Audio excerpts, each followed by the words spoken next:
Well, we mentioned yesterday Macon residents expressing concerns over Brightmark building the world's largest plastics recycling and renewal facility on Walden Road. 41 NBC's Ariel Schiller spoke with officials about what they're doing to monitor Brightmark's environmental impact. Brightmark is moving ahead with plans to bring what they call the world's largest plastics recycling and renewal facility to Macon. Residents like Jill NEIMARK and Dr. Lindsay Holliday are some of the many residents expressing concerns on the impact it could have on the county's air and water quality. Mark WYZALEK, Director of Environmental Compliance for the Macon-Water-Authority, says Brightmark applied for a permit to discharge wastewater to the MWA sewer system, and their process won't affect the county's drinking water or the Ocmulgee River. We have not only the legal requirement, but we have the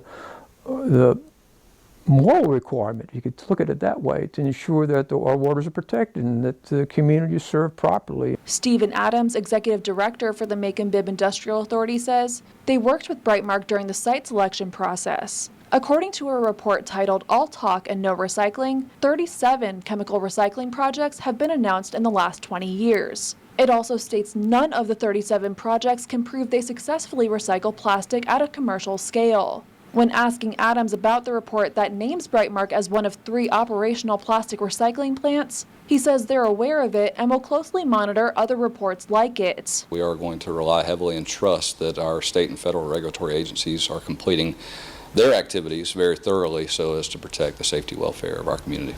Brightmark CEO Bob Powell says the relationship with the county doesn't end when the building is completed. He hopes the community can see them as a great citizen in the next 10 to 20 years. If you look at our messaging around what we tell people we're about and who we support, I hope that the community would find that and see that there is good intention there. Jill NEIMARK, one of the residents opposing Brightmark, says she's concerned there could be parallels to the water contamination in Juliet. She hopes to prevent something like that from happening before it's too late. Every step they have to take to purify is more expensive for them, and that impacts their profit.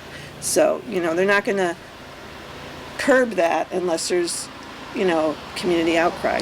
WYZALEK says the discharge to the sewer system is treated by the Rocky Creek Water Reclamation Facility, and residents can ensure their drinking water is safe. It does not affect in any sort of way our drinking water supply. Our drinking water supply is well above downtown Macon and is well above any sort of industrial discharges.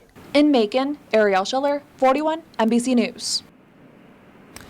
Now, we did get clarification from the Planning and Zoning Board about next Monday's meeting agenda. Brightmark's item on the agenda was listed as deferred by staff. They couldn't tell us exactly why, but said sometimes it's due to a missing item needed for a hearing, and agenda items get deferred on a regular basis.